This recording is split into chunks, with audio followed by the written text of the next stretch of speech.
Thank you, Madam President. And first, I want to just associate myself with the comments of my colleagues who have spoken thus far, and to thank them for their stories and their comments and talking about their families from Ukraine. And, you know, we may not always talk about our past or our lineage, but at times like this, it's important that we understand where our families are from, and that many families came to this country for a better life, but we still hold on to the roots we had and have, and that shapes and defines who we are. And that when conflicts happen like this, as we're seeing in Ukraine, we have a better understanding, a more personal understanding of what is happening there, even though we physically may not be able to see it up close.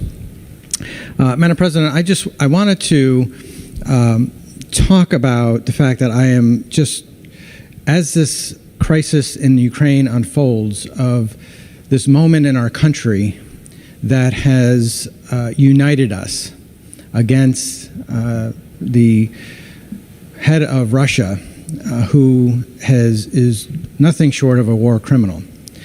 And the fact that in a time that we've had over the last 8, 10, 12 years, where the country has been bitterly opposed and divided in so many ways, that we have come together as a nation to stand up and support Ukraine and Ukrainian people and do what we can to ensure that we're doing our part to help and say to them that we stand with you, and we support your fight for freedom.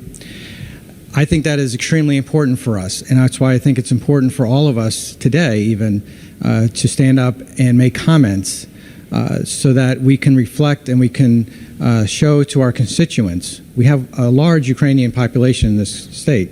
We can show to our constituents that we value them, and we value the culture, and we value them as citizens here in the state of Connecticut.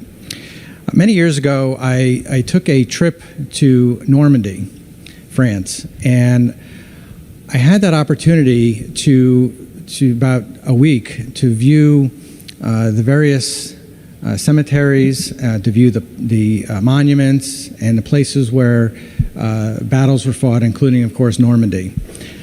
That was probably one of the most impactful things I've ever done in my life when it comes to understanding our history in this country and history in Europe, and how World War II has shaped our world since then, and how we must learn from history, and how we must not let brutal dictators take over and in these unprovoked battles, why Americans must stand up to these types of bullies, why the world needs to come together and be united as well.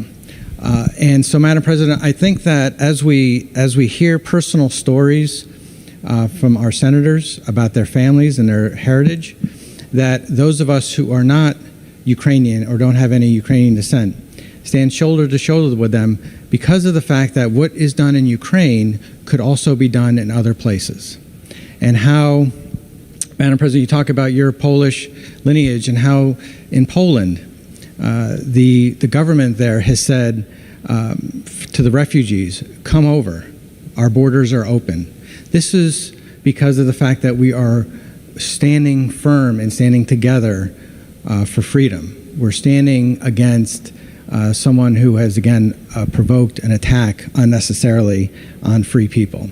And so I think that for the future, for the world order as we go forward, those messages are extremely important for all of us to do our part. When you have Sweden, who has always remained neutral, even during World War II, has now said, we support Ukrainian, we will do what we need to do.